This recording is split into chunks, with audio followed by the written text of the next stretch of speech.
In today's video, I'm answering the top 10 questions asked by beginners. And at the end, I'll have a bonus tip that will make your sewing even easier. Now let's dive in. What sewing machine should I buy as a beginner? Because you can't begin sewing unless you have a machine.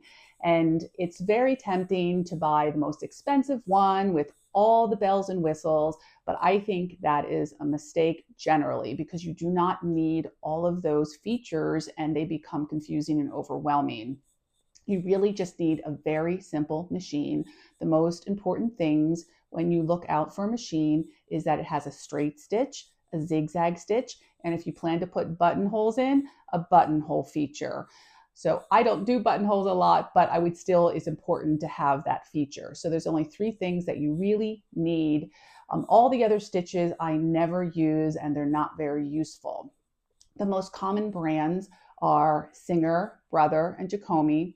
They are very inexpensive generally. They're widely available and they have all these things available. I have a Brother machine currently and I love it. My prior two machines were Singer machines, also love them. I've never spent a lot of money on a machine and they've all worked great and for a very long time. What's the best fabric to start with? Generally, people start with cottons or cotton blends, something that's not stretchy. You could also pick something like linen would work. Generally, you want something that's a medium weight and not too heavy. But it's also important that you pick something that you will enjoy wearing. So if you really don't enjoy wearing cotton, I wouldn't recommend choosing cotton because then the final garment is, never going to get worn. But there's some things you really want to stay away from. Things like any fabric that's very slippery or extremely stretchy, like a jersey or a spandex, because those are just incredibly difficult to work with and you're going to get frustrated very easily. So I would look for fabrics that generally don't stretch, or if they do stretch, very, very little stretch, because there are cottons that are cotton blends that have a slight stretch, and I think that might be okay if it just stretches ever so slightly. You also want something medium weight because very heavy fabrics like a denim or a canvas is going to be extremely difficult to get through your machine and you're going to struggle with that. So I think when it comes to fabric, pick something to start with that's easy, and then you can move on when your skills advance into these other fabrics that may be a little bit more challenging. And then related to the type of fabric you use is which project do you choose? So I do think it's important to pick a very easy project for your first one to gain that confidence.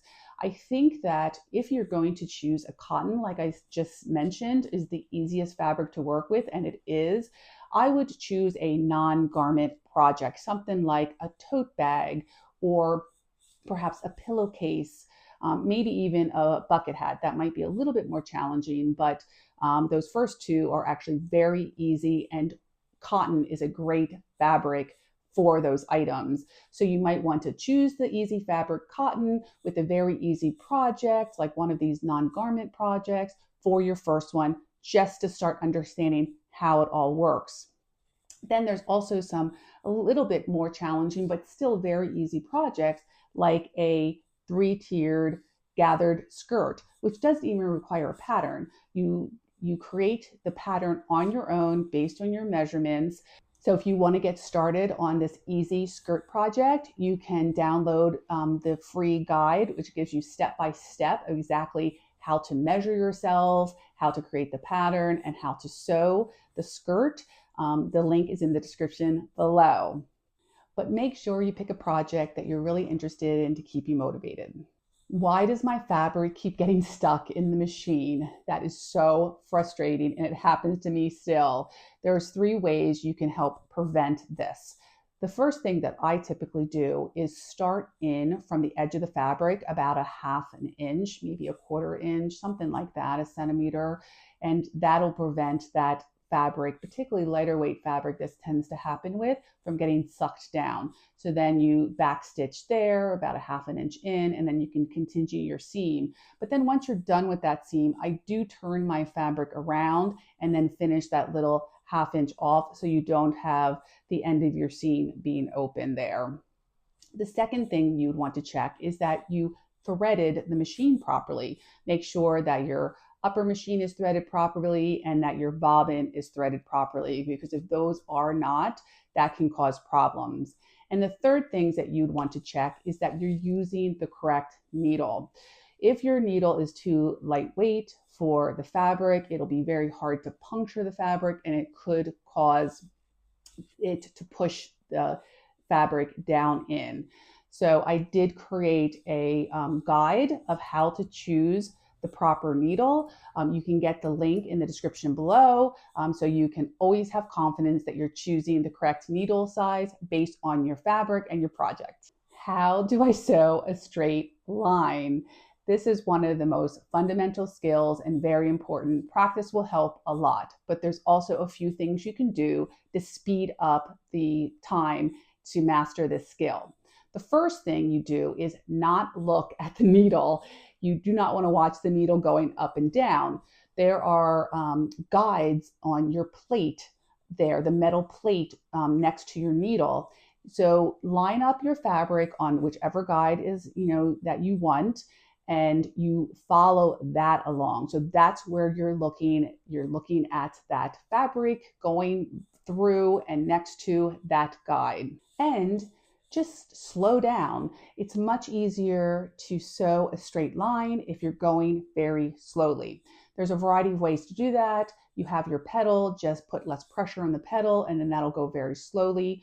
And on my machine, I have a speed dial. You can see it here, that I can bring that speed down. I tend to keep mine at the high side because then I can do any control, fast or slow, with my pedal. But when you're starting, if you have the option, turn that the whole way down, the dial down, and then just put very light pressure on your pedal. So you just go very slowly. There's no race here. So that's another way to keep your straight line as you're sewing.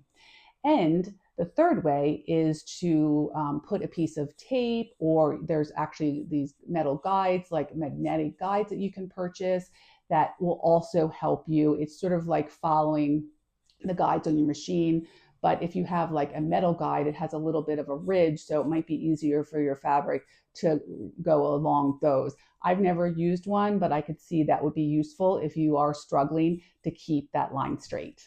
And what's the difference between the two basic stitches, straight stitch and zigzag?